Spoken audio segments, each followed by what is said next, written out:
Your Majesty, I'm not sure what to say after receiving such news. The darkness that is coming. People won't understand what it means. Nobody could, without living through it first. We need to prepare. If we can't stop the attack from happening, we have to be ready when it comes. Having Logan's troops on our side is a good start. But you will need to raise a fortune to pay for the army we'll need. Hobson will show you the treasury, and I'm sure he can explain just how to fill it. Indeed I can. Then I will leave you to it. Ben and I will begin recruiting and training soldiers at once. If you will follow me, Your Majesty. Oh, how I have looked forward to this moment. This is it, Albion's royal treasury, the store of the kingdom's total wealth.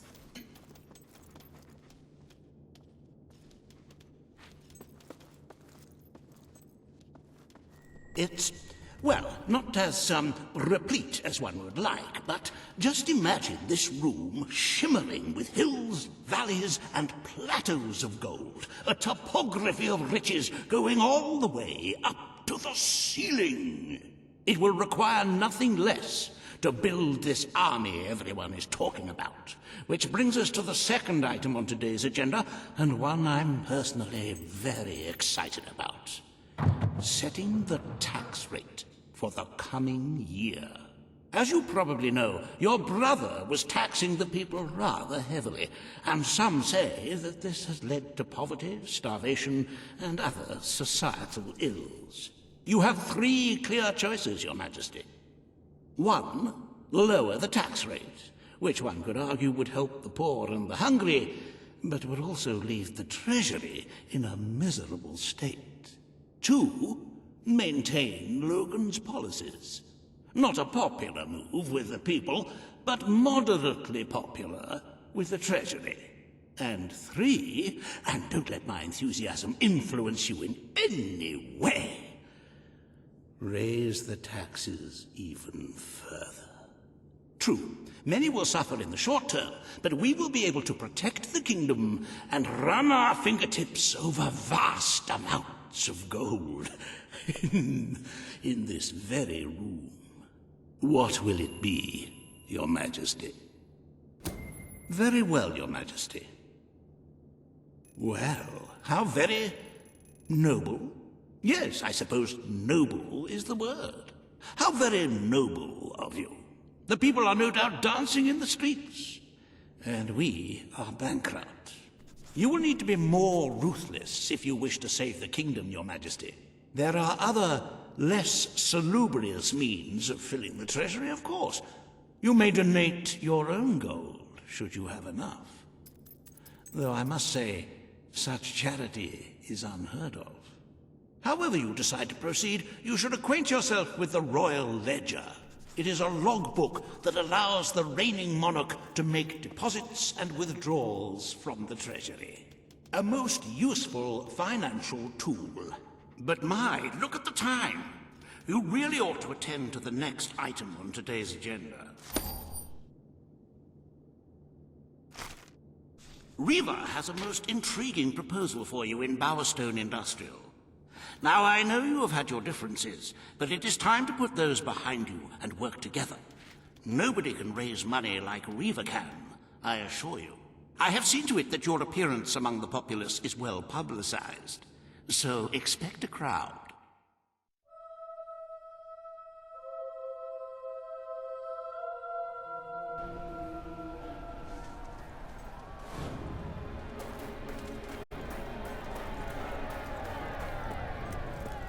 Winter's my favorite season. I love the snow.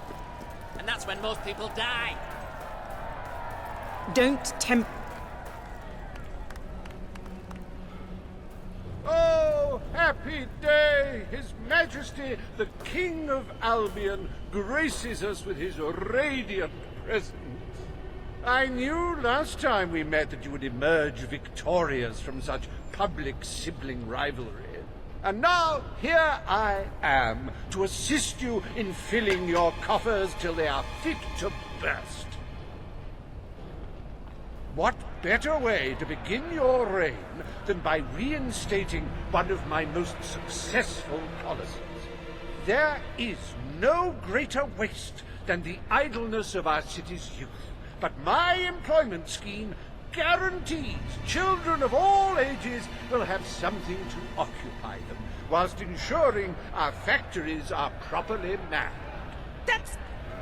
It's just monstrous. Don't listen to him. You promised you would end child labor. Remember that promise now. And what would you have us do with the snotty little indigents? The only way Bowerstone is going to climb out of the gutter is through education. Nothing is more important to our future than that. Turn this factory into a school.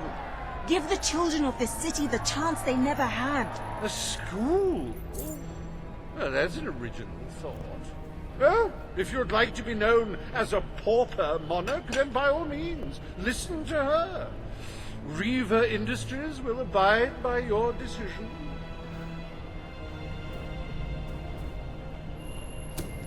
The factory will become a school. Thank you. We can really start changing people's lives now. This will be an Albion worth fighting for. I shall begin the necessary modifications at once.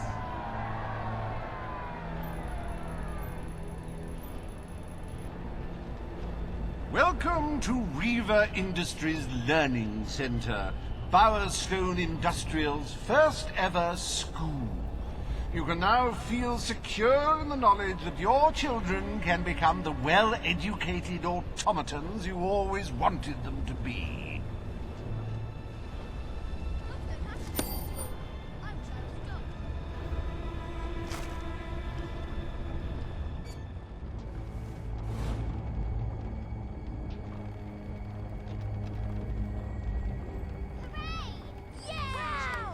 I'm afraid for my business in these hard times.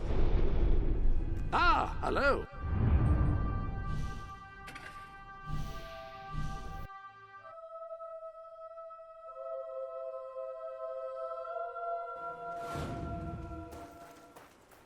At your service. Greetings, Your Majesty.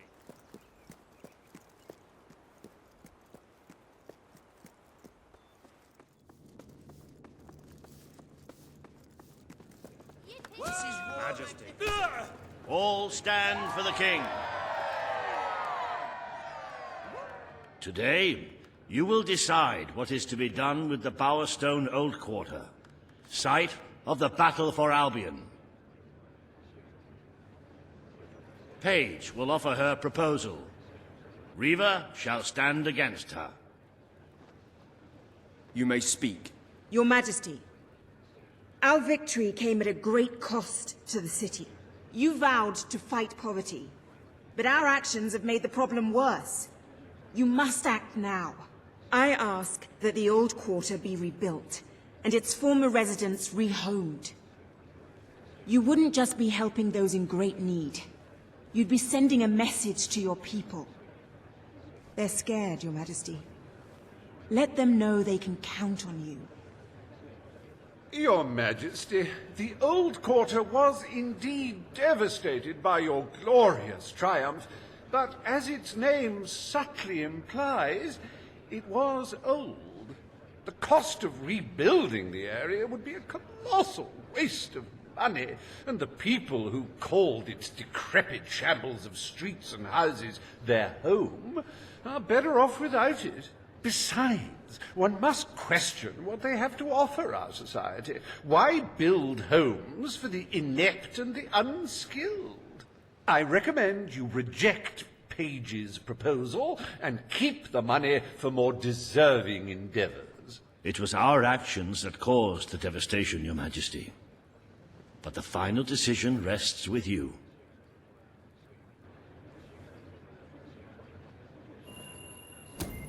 We destroyed the old quarter. It's only right we rebuild it. The king has reached his decision.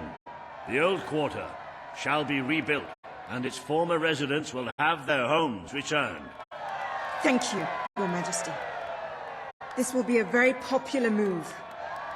I suppose there may be something to be gained by rebuilding part of the city. It shows our sense of industry has not yet been dampened. Very well, Your Majesty.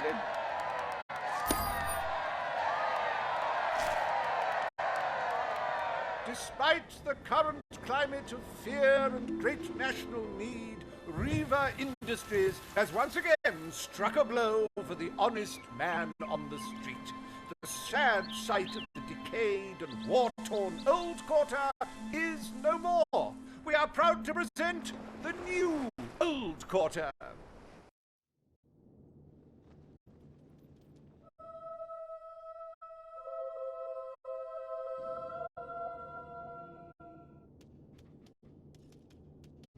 It breaks one's heart to see the treasury so empty. If we don't do something about it, we will all die. And I have some very definitive retirement plans. As a matter of fact, our very first order of business might have a bearing on our financial situation. The time has come to decide the annual town guard budget. As you can imagine, the people like to complain about crime and the lack of safety on our streets, and are calling for more guards than your brother was ever willing to pay for. You have 3 choices, Your Majesty. Leave the budget as it is. After all, the people have grown accustomed to murder, theft, and contraband. Increase the budget and fill the streets with soldiers keeping the peace. A rather costly solution. Or take a more considered approach by lowering the budget. For what is the point of a safe, well-policed kingdom when it is too poor to protect itself from certain annihilation? The people will be delighted, Your Majesty. But will they thank you when they are dead? Not unless they are turned into some sort of awful zombie creatures. That isn't what is going to happen, is it? Anyway, this will leave a sizable gap in the treasury. Unless you can cover the expenses out of your own pocket, I'm afraid we shall be in dire straits indeed. Let us now turn our attention to the rest of today's business. Here is the royal schedule I have prepared.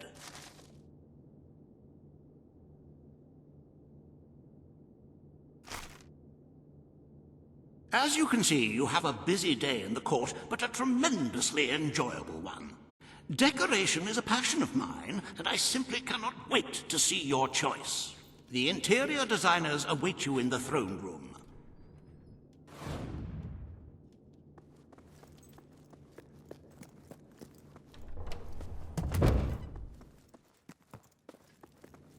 Ready to serve, Your Majesty? Yes, sir.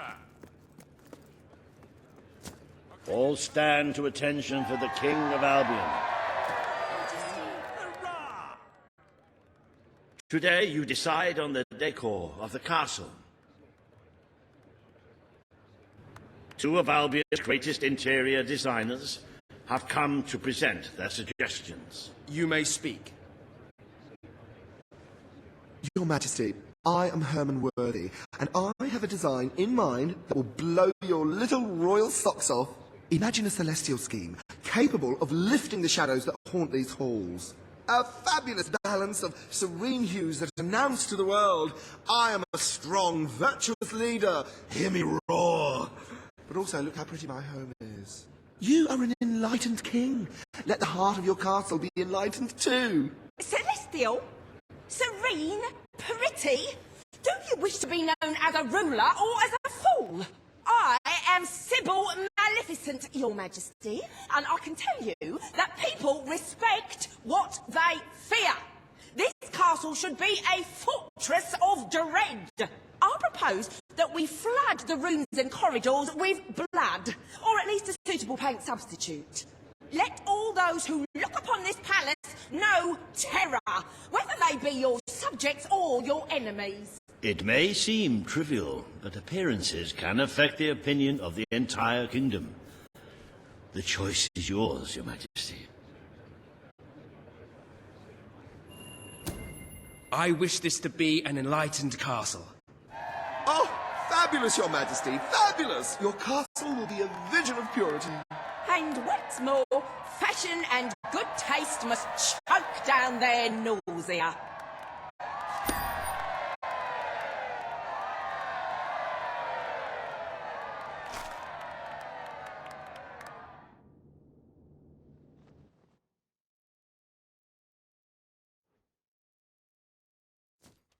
My king, greet. Today you decide on the future of Aurora, Your Majesty. Kaelin will speak for her people. Riva will dispute her cause. You may speak. I am here to seek the protection you promised. It is too long since my people felt safe, or knew of life without suffering. We were honored to join your fight to claim Albion. Now it is time we joined your kingdom.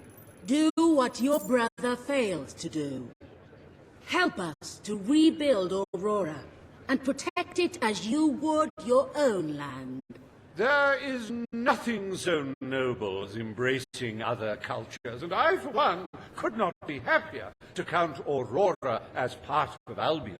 But surely they must work for that privilege, and I happen to know just how to put them to good service.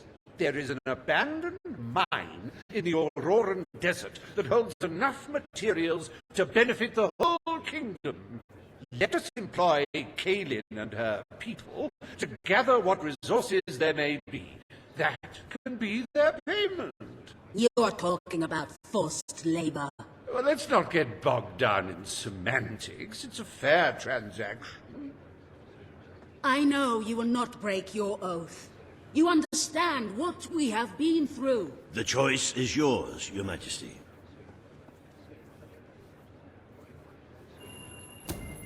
I will keep my promise. Aurora will become part of Albion, and its people will be our equals in every way.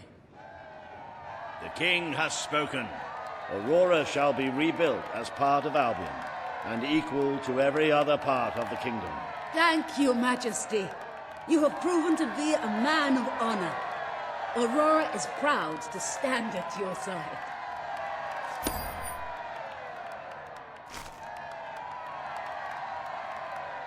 Welcome to the new and improved Aurora, an oasis of friendship, camaraderie, and many other lovely things. Visit the city that Riva Industries rebuilt from sand, stone, and corpses. Enjoy the sunshine, the odd local customs, and the heavy soldier presence. Aurora, a light blooming in the darkness.